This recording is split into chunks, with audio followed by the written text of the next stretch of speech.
Olá, irmãos, graça e paz. Estamos dando início a mais uma reflexão dos 40 dias com o Espírito Santo de Deus.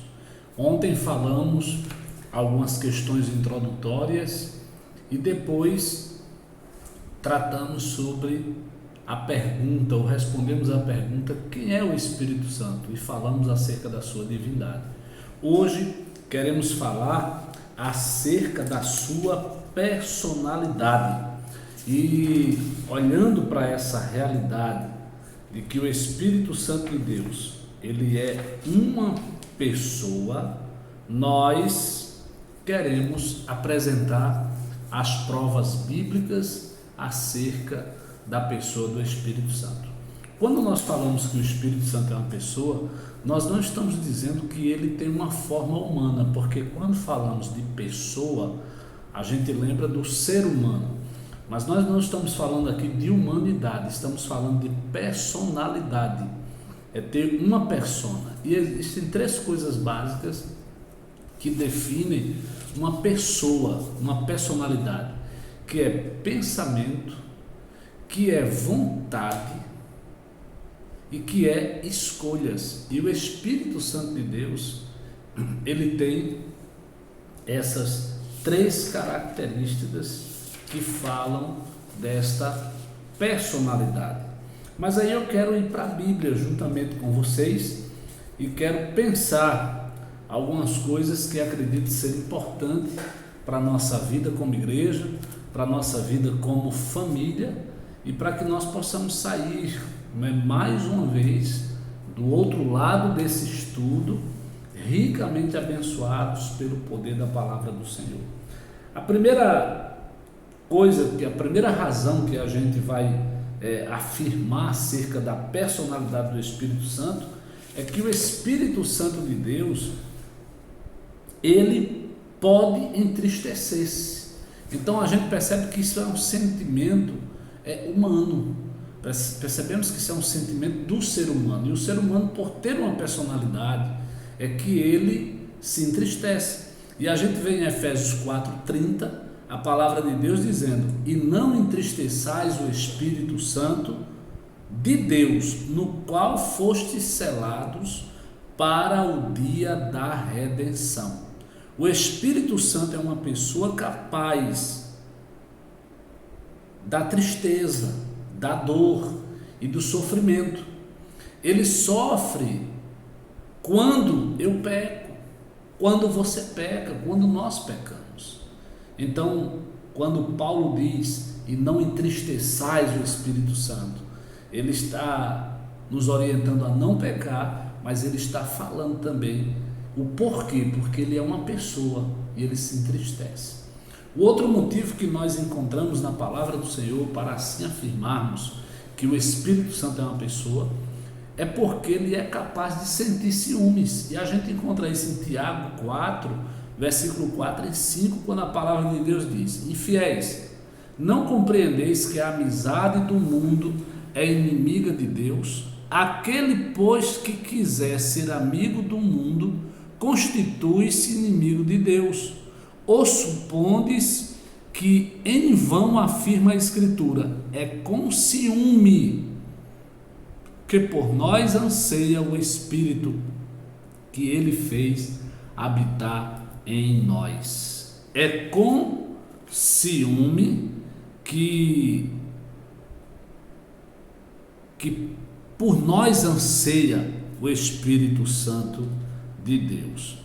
Então a gente percebe nesse texto que esse sentimento que é humano, que esse sentimento que poderíamos dizer assim é meramente dos seres humanos, se encontra na pessoa do Espírito Santo. O Espírito Santo se entristece, o Espírito Santo sente ciúmes quando nós pecamos contra ele.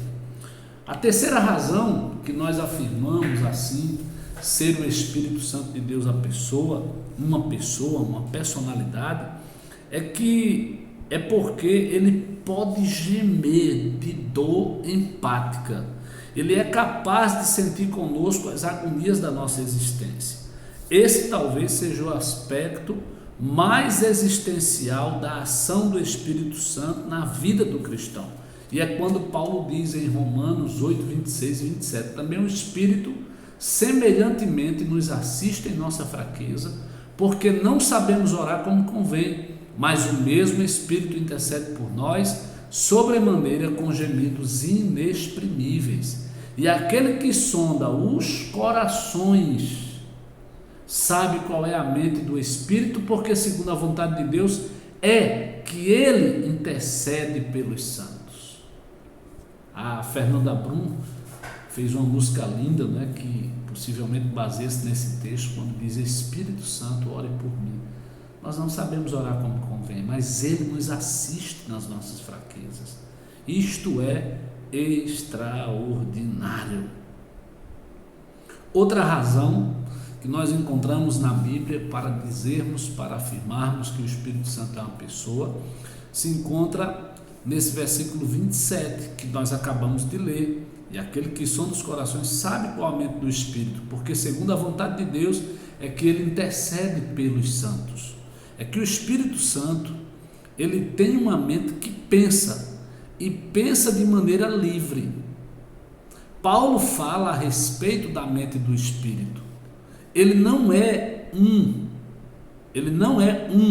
espírito programado, não é um mecanismo intercessor da Trindade. Ele não faz apenas aquelas coisas que desde a antiguidade foi determinada para que ele fizesse. Não, ele pensa, ele não age mecanicamente, ele tem um pensar. E aí a gente percebe isso aqui, que ele tem uma mente que pensa. Então a gente, olhando para essa afirmação do apóstolo Paulo, podemos afirmar sem medo de errar. E aqui eu lamento as seitas que têm uma má compreensão acerca do Espírito Santo de Deus, que é essa grande marca, essa marca abençoada, essa marca maravilhosa, é que ele tem uma mente que pensa, e ele pensa, irmãos, ao meu favor, ao seu favor. E isso é extraordinário.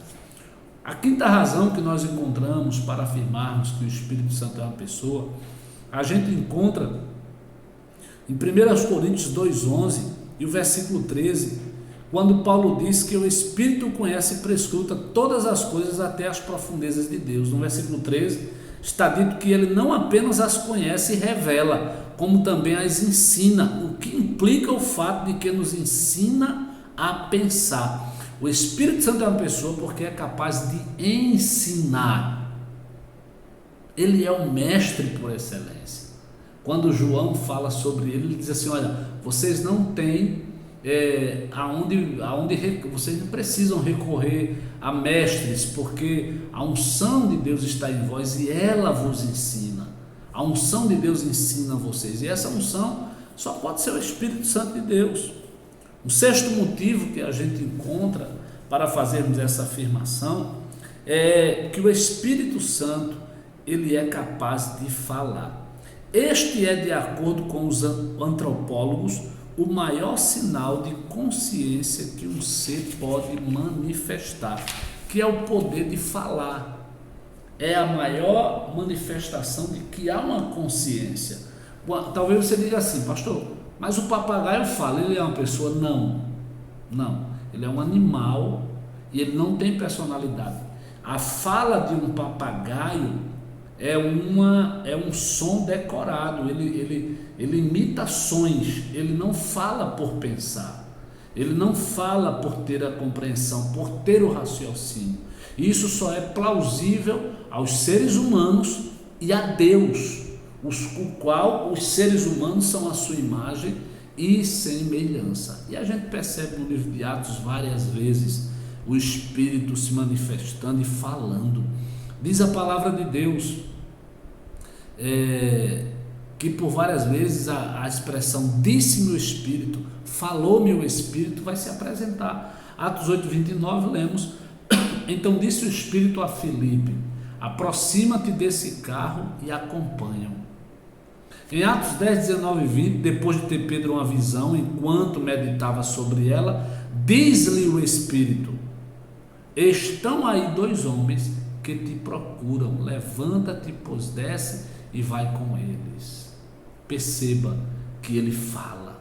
Ele fala porque ele é vivo, ele fala porque ele é Deus, ele fala porque ele é uma pessoa. O Espírito Santo de Deus, que é Deus, ele também tem uma personalidade, ele é uma pessoa.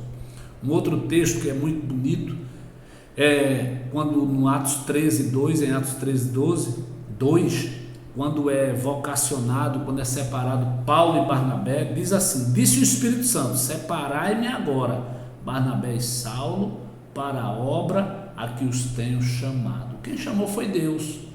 Então o Espírito é Deus, e a gente percebe ele falando de maneira gloriosa.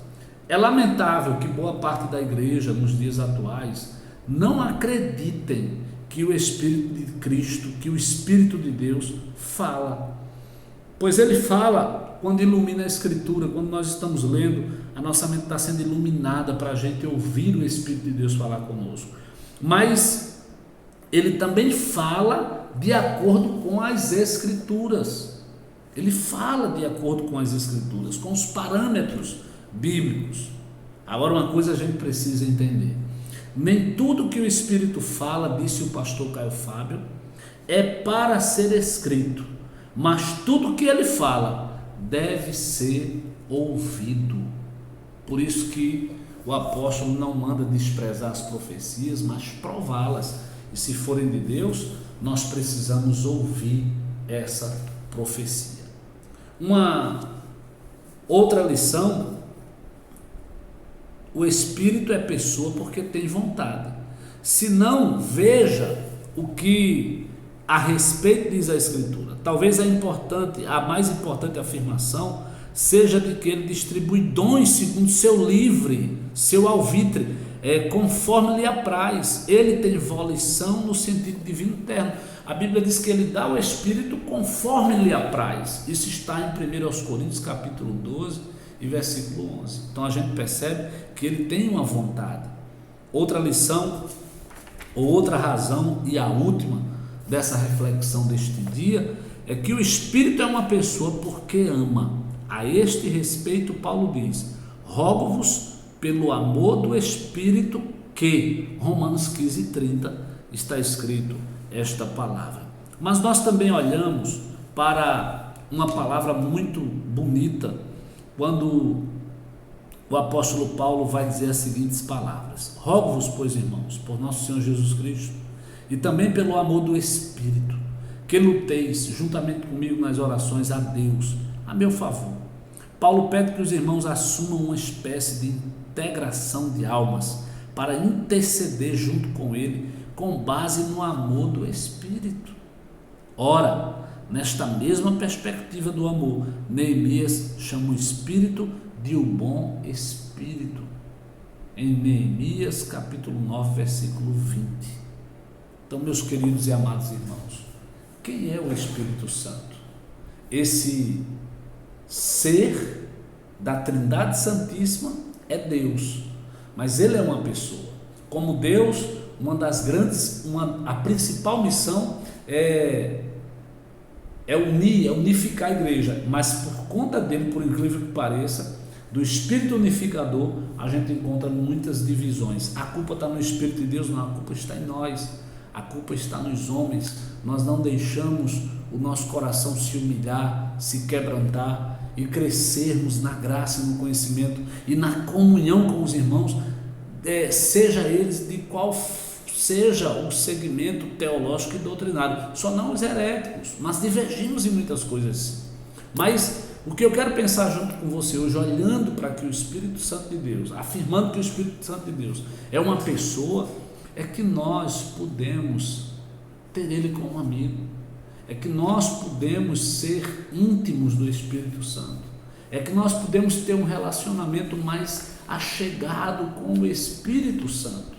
Segunda coisa que a gente aprende estudando acerca do Espírito Santo é que não existe solidão existencial que possa ser maior do que a intimidade que a gente possa ter com o Espírito Santo de Deus. Terceira coisa importante que a gente aprende, irmãos, é que se ele é uma pessoa, Não há por que sofrer sozinho no silêncio da multidão, mas converse, porque Ele pode falar com você. Ele fala através das Escrituras, Ele fala no seu interior, até com gemidos inexprimíveis. Ele testifica no seu interior que você é filho de Deus. Então nós precisamos tomar uma postura que seja diferente daquilo que o mundo vive. O mundo vive desespero por não conhecer quem nós conhecemos, mas nós vivemos em desespero parecendo que não conhecemos quem nós conhecemos. Então eu quero pensar hoje com você que nós podemos ser diferentes, nós podemos ter uma vida extraordinária se nós nos entregarmos à direção do Espírito Santo de Deus. E olhando para muitas e muitas passagens, a gente percebe que os apóstolos, que os discípulos e que os profetas tinham um relacionamento de comunhão, de intimidade, porque conheciam e sabiam quem Ele era. Então eu quero finalizar a reflexão de hoje fazendo as duas afirmativas a partir da pergunta: quem é o Espírito Santo? Ele é Deus, porque Ele realiza as obras de Deus, porque Ele tem os atributos de Deus, porque os apóstolos compreendiam que Ele era Deus. A partir das Escrituras do Antigo Testamento, os apóstolos também confirmavam que Ele era Deus. Mas o Espírito Santo de Deus também é uma pessoa. Ele fala, Ele pensa, Ele age, Ele tem ciúme, Ele toma decisões. Ele é o Espírito pessoal. É um Espírito que nós podemos ter relacionamento verdadeiro com Ele. E é através do Espírito Santo que nós glorificamos o Pai e o Filho aqui sobre a face da terra. Não existe outra fonte de poder, não existe outro caminho para que a gente possa celebrar e se alegrar na presença do Senhor, que não seja buscando ser cheio do Espírito Santo do Senhor. Hoje nós estamos no segundo dia. Amanhã, daqui a pouco, iniciaremos o terceiro dia do nosso jejum e oração. E eu gostaria de lhe dar 2 conselhos sobre isso. Jejuar é não se alimentar. É não se alimentar. O Hernandes Dias Lopes diz que jejuar é ter fome de Deus. Então, esses propósitos, esses 40 dias de jejum e oração, 40 dias com o Espírito Santo, é para que a gente queira ser cheio do Espírito do Senhor. Mas para isso precisamos fazer a nossa parte, precisamos orar, precisamos ler a palavra, meditar nela o dia inteiro, precisamos estar em espírito de oração, precisamos louvar ao Senhor e precisamos, irmãos, também jejuar. Pastor, não posso, eu sou doente. Tire alguma coisa da sua refeição, tire aquela carne que você gosta do almoço, coma somente feijão e arroz, faça um lado de sacrifício. Eu não estou dizendo aqui compra de salvação, porque isso aí já foi conquistado na cruz do Calvário e é de graça, mas para nos enchermos do Espírito de Deus, nós temos que renunciar o vinho que gera contenda, a vida dissoluta, a vida sem regras. A gente precisa rejeitar o nosso eu, para que o nosso eu vazio seja tomado em todas as dimensões, em todos os seus compartimentos, pela unção do Espírito Santo do Senhor. Então eu quero conclamá-los, amanhã, persistir, é apenas o terceiro dia de jejum e oração. Faça o jejum parcial. Se você não consegue ficar sem comer totalmente, coma pão e tome água. Se você não consegue, não come pão, veja uma refeição mais leve, mas que você aprenda a dizer não para o que é essencial agora, para quando as tentações, as lutas vierem depois, você consiga dizer não para o que é importante e para o que pode lhe levar para distante de Deus. Então vamos praticar esse exercício espiritual, essa disciplina espiritual, para que a gente tenha uma alma disciplinada e cheia do Espírito Santo do Senhor. Que Deus abençoe. Hoje teremos uma reflexão mais curta, até porque estou fazendo a gravação com antecedência, para que após o culto que já aconteceu, mas que vocês estão assistindo a live agora, não possa atrapalhar a nossa chegada aqui na igreja, nesse horário. Que Deus abençoe vocês, no nome de Jesus Cristo, e amanhã estaremos ao vivo, diretamente do templo da primeira Igreja Batista do Pina, para celebrarmos a vitória do Senhor. 50 dias com o Espírito Santo. Amém. Pai, nós te agradecemos, glorificamos o teu nome e pedimos, Deus, essa é a nossa oração nesse dia, que o Senhor nos leve para mais perto de ti, que o Senhor nos encha do seu Espírito Santo, que a gente venha ter uma intimidade real e verdadeira contigo, para que em todas as coisas o teu nome venha a ser glorificado. Senhor Jesus, nós te amamos e nós sabemos que essa obra que hoje gera em nós um amor verdadeiro por ti, ela começou em ti, e ela somente em ti começou, e em ti ela terá fim. Mas hoje o teu Espírito habita no nosso coração, para que nós tenhamos condições de um relacionamento contigo e com o Pai, mas também com o Espírito Santo. Ó Espírito Santo de Deus, seja nosso amigo, segure nossas mãos, nos conduza pelas veredas da justiça, por amor do seu nome, para que a gente seja uma igreja santa, para que a gente seja uma igreja séria, para que a gente seja uma igreja que entenda que não é por nós, mas é somente por vós, é somente pela tua graça. No nome de Jesus, nos encha e nos ajuda, e nos faça viver esses 40 dias abençoados, cheio do teu cuidado, cheio do teu amor, no nome de Jesus. Amém, meu Deus, e amém. Deus abençoe, no nome de Jesus. Amém.